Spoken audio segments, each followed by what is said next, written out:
Kisah Kamala Al-Arifin, anak seorang peri yang diangkat menjadi Raja Syali Arihman. Setelah besar dan khatam pengajiannya, maka ia pun disuruh kawin. Kamala Al-Arifin tidak mau kawin, katanya semua perempuan di negeri itu betina belaka, tidak seorang pun perempuan. Baginda heran mendengar kata-kata anak angkatnya, tetapi ia memberi izin kepada Kamala Al-Arifin mencari seorang istri yang betul-betul perempuan dan bukan betina. Maka Kamala Al-Arifin pun berangkatlah dengan membawa 1 pucutan beras dicampur dengan berbagai jenis makanan seperti rempah-rempah, kacang, gula, ikan, dan niur. Dimanapun ia pergi, ia selalu meminta orang memasakkan berasnya ini, tapi tiada yang sanggup. Akhirnya, selepas 6 bulan berjalan, sampailah Kamala Al-Arifin di negeri Akalarum. Ia menumpang di rumah seorang peladang yang bernama Paman dan meminta supaya berasnya dimasak. Dang Sri Laksana, anak perempuan Paman yang sangat rupawan, laki arif bijaksana itu menuangkan beras itu ke dalam niur. Lalu diidangnya dipilih beras sama beras, rempah sama rempah, gula sama gula, ikan sama ikan, dan niur sama niur. Atas beberapa lama, hidangan yang sudah lezat pun tersedia. Kamala Al-Arifin sangat gembira karena perempuan yang dicarinya sudah ditemui.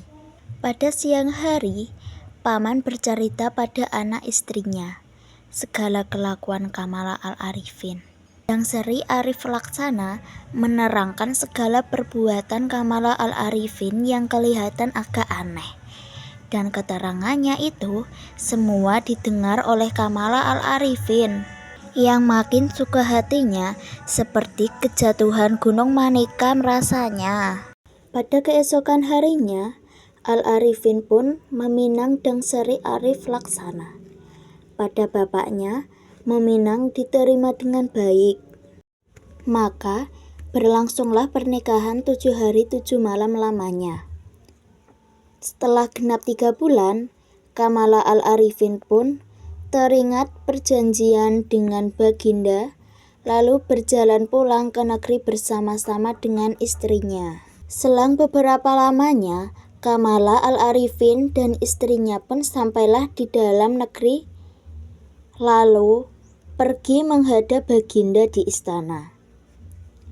Semua orang tercengang lihat Dang Sri Arif Laksana yang seperti bidadari dari surga cantiknya. Raja muda bendahara, toh menteri, temenggung, dan tuan kadi masing-masing berdoa supaya Kamala Al-Arifin mati atau kena suatu benda supaya mereka dapat meminang sang istrinya. Niatnya jahat, ini juga menimbulkan di dalam hati raja sendiri. Pada suatu hari, raja berpura-pura uzur dan meminta Kamala Al-Arifin pergi mencari obatnya, yaitu hati musang berjanggut. Raja juga mengancam akan membunuhnya kalau ia gagal. Dengan hati yang maskul, Kamala Al-Arifin pulang ke rumahnya. Dang Sri Arif Laksana menyebarkan hati suaminya dengan berkata bahwa tujuan Baginda mungkin hendak menasbah hatinya saja, karena suaminya pernah berkata tiada akan beristrikan betina dan hendak mencari perempuan. Lalu disuruh suaminya bersembunyi di rumah sambil mengabarkan bahwa Kamala Al-Arifin sudah pergi mencari musang berjanggut. Kadi, temenggung, bendahara, dan raja semua hendak datang untuk melepas rindu dendam mereka. Dengan bijaknya, Dang Sri Arif Laksana mengatur supaya mereka datang pada waktu yang berlain-lain. Maka sadarlah Baginda bahwa istri Kamala Al-Arifin itu betul-betul seorang perempuan dan bukan betina.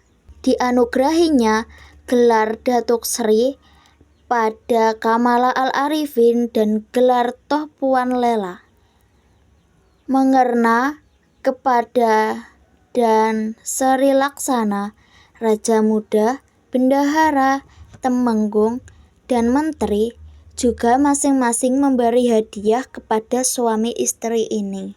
Bahwa musang berjanggut yang hendak dicari oleh Baginda sudah tertangkap. Semua orang tercengang kalau melihat yang di dalam peti itu ialah Tuan Kadi. Kadi yang malang itu dikurung di peti. Pada keesokan harinya, Kamala Al-Arifin membawa peti itu ke istana dan berkata bahwa musang berjanggut yang hendak dicari oleh Baginda sudah tertangkap. Semua orang tercengang kalau melihat yang di dalam peti itu ialah Tuan Kadi. Maka sadarlah Baginda bahwa istri Kamala Al-Arifin itu betul-betul seorang perempuan dan bukan betina. Dianugerahinya gelar Datuk Sri pada Kamala Al-Arifin dan gelar Toh Puan Lela, mengerna kepada dan Sri Laksana, Raja Muda, Bendahara, Temenggung, dan Menteri juga masing-masing memberi hadiah kepada suami istri ini.